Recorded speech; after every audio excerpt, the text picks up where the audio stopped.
Alhamdulillahi wa kafa wa salatu wassalamu ala sayyidil habibil mustafa wa ala alihi wa ashabihi ahli sidqi wal wafa wa ba'd.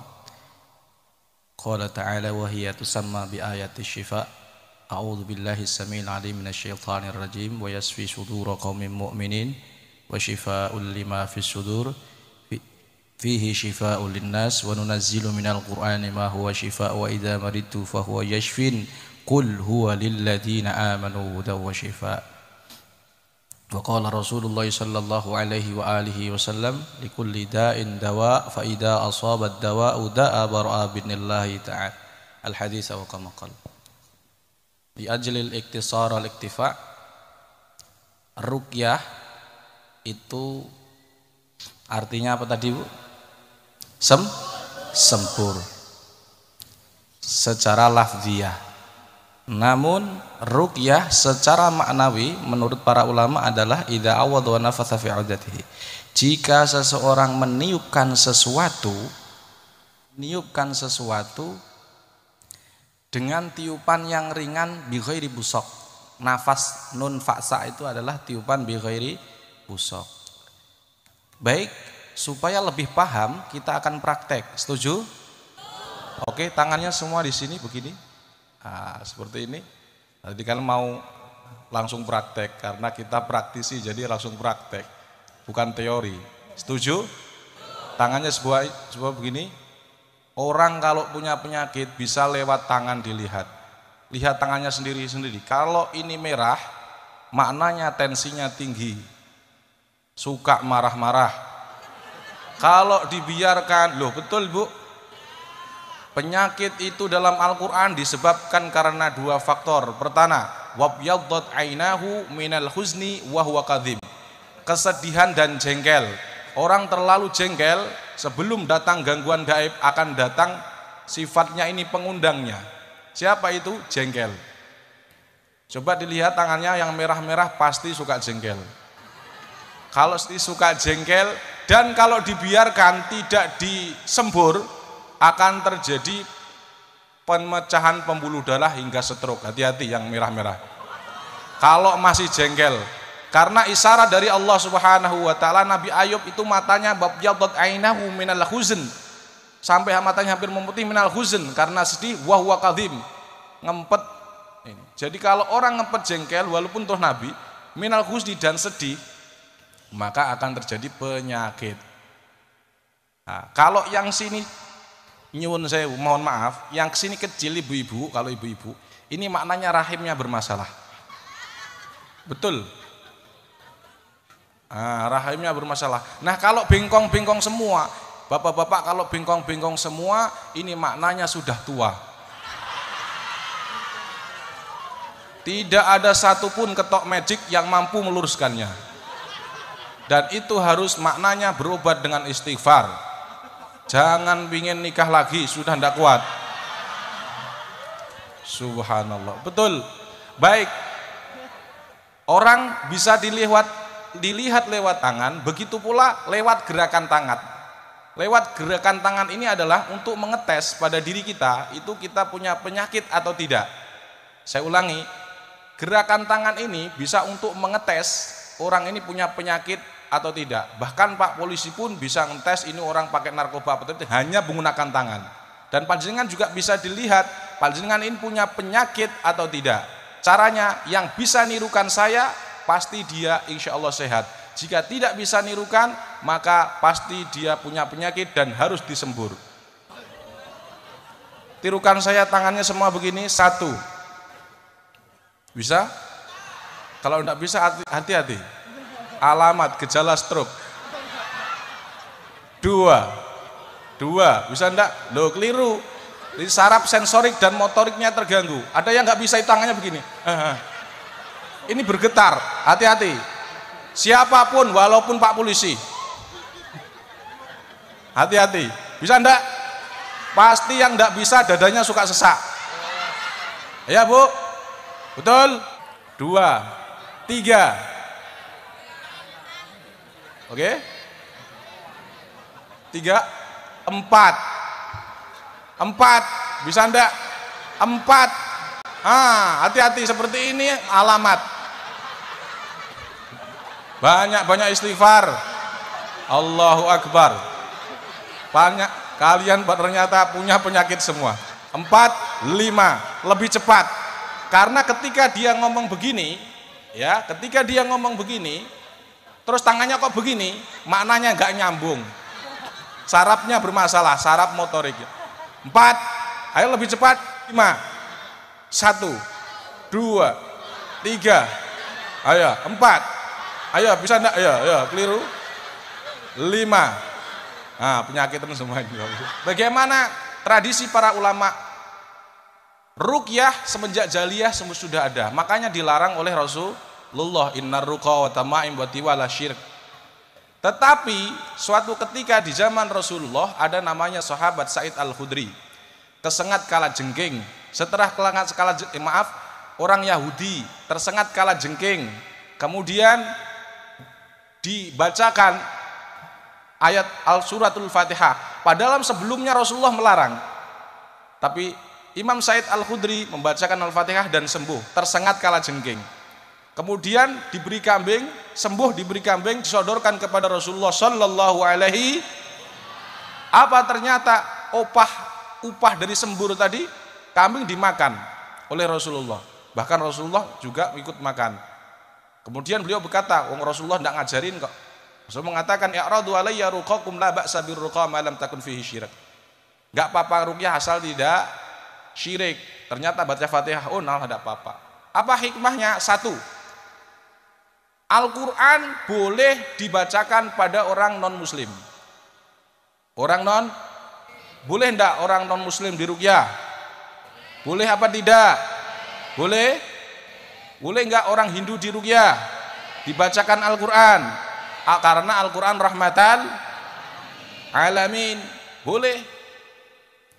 Yang kedua, tirukan saya, ruqyah tidak hanya untuk santet atau jin atau kesempelan. Saya tanya, orang Yahudi tersebut tersengat kala jengking. Bayangkan, kala jengking itu jin atau hewan? Nah, kala jengking asli Pak, yang ada begininya itu loh. Jangan, kala jengking asli, bukan yang lain. Itu adalah hewan, betul? Bukan jin. Maka ketika kalimat ruqyah ini dikaitkan dengan jin melulu, akhirnya orang enggan berobat dengan Al-Quran. Nah, ini salah pendakwahnya. Bayangkan dulu contohnya Imam Sa'id Al-Khudri. Ketika ada orang kesengat kala jengking, Al-Quran lah yang pertama dibacakan. Bukan ke rumah sakit. Bukan ke, saya tanya, orang asem bagus ini kalau sakit diobatkan ke dokter atau Al-Fatihah? Besok akan saya praktekkan, hanya dengan dehem pun bisa membuat jin itu keluar tanpa diruqyah. Karena sesungguhnya innahu laisa lahu sultanun 'alal ladzina amanu wa 'ala rabbihim yatawakkalun. Jin itu tidak mampu menguasai orang-orang yang mukmin seperti Kiai Azaim, Kiai Hafifuddin Muhajir dan seterusnya. Tetapi kenapa kalian mampu ditaklukkan, penampakan dan seterusnya? Karena kalian kurang beriman kepada Allah. Bahkan ketika kesurupan ditanya, ayo dihem, ayo keluar, udah mau keluar, ngapain? Kamu nggak takut sama saya? Nggak takut. Lah kamu kan teman saya. Sampai dibilang teman, padahal setan itu musuh. Hikmah yang kedua, berobat dengan Al-Quran adalah tradisi orang soleh. Tradisi orang, saya katakan kenapa Sa'id Al-Khudri membacakan Al-Fatihah padahal tidak ada perintah Nabi. Karena Sa'id Al-Khudri beri kata Allah Subhanahu wa taala, yang berobat hanya dengan Al-Quran hanya orang mukmin. Qul huwa lilladzina amanu hudaw wa syifa. Katakan Al-Quran itu petunjuk, wa syifa dan obat kepada siapa? Lilladzina amanu, untuk orang mukmin. Sedangkan orang-orang yang tidak beriman kadang-kadang hanya menggunakan logika. Saya tanya, seperti kiai-kiai dulu, Kiai Badri Amin. Dulu ketika anaknya rewel, bacakan Fatihah, bacakan Bismillah, seperti tadi. Anaknya rewel, istrinya rewel, apalagi Bismillah. Saya tanya, itu tradisinya kiai-kiai dulu. Kiai Badri Amin kalau sakit Al-Quran, karena meniru tradisinya sahabat. Sedangkan Kiai Badri Amin kalau sakit ke Al-Quran. Saya tanya kalian ingin meneruskan tradisi Kiai Badri Amin atau tradisi orang barat? Nah, apa hikmahnya? Banyak sekali, Bu. Nanti akan saya praktekkan cara berobat dengan hanya dengan Bismillah. Mau? Mau enggak? Nah, baik. Apa hikmahnya kalau berobat dengan Al-Quran? Satu, tirukan hikmah berobat Al-Quran. Satu, sembuh enggak sembuh tetap dapat pahala. Kalau selain Al-Quran sembuh enggak sembuh tetap betul apa enggak? Silahkan stroke di rumah sakit, setelah itu pulang enggak bayar. Masya Allah. Kalau Al-Quran kepala pusing bacakan Fatihah enggak sembuh dapat pahala. Satu huruf berapa kebaikan? Ketika kepala pusing bacakan Fatihah tidak sembuh, dia dapat pahala di akhirat 1430 kebaikan. Subhanallah. Yang kedua, tirukan. Yang kedua, kalau berobat dengan Al-Quran tidak perlu ribet. Berobat dengan Al-Quran praktis, higienis, tidak perlu antri. Hanya bermodal kresek. Silahkan praktek. Akan saya beritahu caranya berobat dengan Al-Quran. Contoh ibu-ibu yang suka anaknya sakit. Ini teori Pak ya. Ada penyakit anin. Ternyata menurut Rasulullah Shallallahu Alaihi Wasallam penyakit yang paling mematikan di dunia adalah penyakit ain. Aksaru mayyamutu min ummati ba'da qada'illahi wa qadarihi bil ain. Penyakit mematikan di antara umatku yang paling banyak adalah penyakit ain. Apa itu ain? Begini. Ibu punya anak. Ibu punya anak. Nyun sewu, ibu punya anak. Nah, ibu ini punya anak, pasti anaknya punya bapak. Ibu punya anak, anaknya sakit, itu kebanyakan dari ibu. Nah, perhatikan. Ini sampean punya anak sakit-sakitan. Apa sakit-sakitannya? Satu, suka rewel malam hari. Dua, nakal, tidak mau sholat. Tiga, tidak bisa bicara. Dua, batuk-batuk. Berapa itu? Empat. Berarti kan ibu-ibu serius. Saya setiap RT ada penyakit ain. Setiap RT, kalian coba lihat. Kemudian berapa? 4, benjolan di leher. Dokter mengenal dengan istilah kelenjar getah bening. Kelenjar getah bening. Di antara ibu-ibu di sini pasti ada. Karena sebagian kita nggak ngerti penyakit ain. Bahkan nyun sewu di antara 500 kiai yang paham tentang ain ini hampir sedikit. Banyak. Sedikit sekali. Karena ini langka penyakit. Nah, ibu sekali lagi, ibu anaknya kena kelenjar getah bening atau tumor otak atau hidrosipalus, mayoritas faktor ain. Anak ibu tidak bisa jalan, coba praktek begini. Cari orang tua di sekitar yang sering kepalanya pusing. Nah, di sana sebabnya. Kenapa sebabnya? Ibu muji anak tanpa nyebut asma Allah, tanpa asma Allah, sehingga muncullah setan yang memberi penyakit. Setan yang mana? Yang membuat kepalanya pusing. Apa tandanya? Mimpi buruk. Jadi kalau ibu-ibu yang kepalanya pusing minta mimpi buruk, hati-hati. Kebanyakan anaknya nakal-nakal, sulit diajak sholat dan lain sebagainya. Atau timbul benjolan di sini. Ini Mohon maaf, tidak bisa dikasih ke rumah sakit. Kenapa? Karena kata Nabi aksar likul lidain dawa fa idza asabat dawa da'a baro'abi'id nillah. Kalau cocok penyakit dengan obatnya sembuh dengan izin Allah. Masalahnya ini enggak cocok. Ain itu harus dilawan dengan doa. Salah satunya Al-Falaq An-Nas. Bagaimana cara berobatnya? Ibu-ibu yang punya anaknya sakit, perhatikan baik-baik. Anak sakit itu tidak mungkin salah anaknya. Kata Allah, hasiban nasu ayyaqulu amanna wa hum la yuftanun. Jadi ketika Allah memberi penyakit, maknanya Allah menguji keimanan. Lah masalahnya anak kecil kan nggak punya dosa, masa diuji? Betul? Maknanya satu, anak kalau sakit berarti salahnya orang tua. Yang kedua, anak kalau sakit itu ujian orang tua, bukan ujian pada anak. Nah, cara berobatnya gampang. Mau enggak saya ajarin? Gratis mau? Nah, dengarkan. Ibu pegang tempat yang sakit pada anaknya. Nah, formatnya begini. Ini ada formatnya doa itu. Bismillah, sholawat, kemudian doa kepada Allah. Atau baca Al-Falaq An-Nas. Itu ya. Al-Falaq An-Nas. Hafal enggak?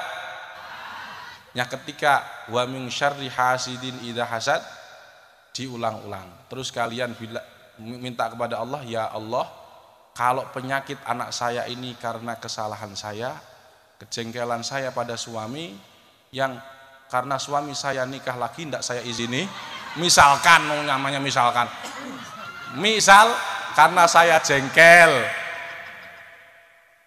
ya Allah saya mohon ampun kepadamu. You understand? Yes. Pokoknya yes gitu loh Bu, biar saya. Nah setelah itu dibaca 2 ayat terakhir surat Yasin. Innama amruhu idza arada syai'an ayyaqula lahu kun fayakun. Subhanalladzi biyadihi malakutu kulli syai'. 4 doa ini caranya begitu. Bismillah. Nah, tetap kita berubah dengan Saya pernah ngeruqyah kanker serviks stadium 4. Sembuh biidznillah, hanya 1 kali ruqyah. Kemarin saya di Bali ketemu Kiai Azaim, dan di depannya Kiai Azaim itu ada orang yang asam lambung 2 tahun. 2 tahun. Setelah doa itu hanya 1 kali sembur.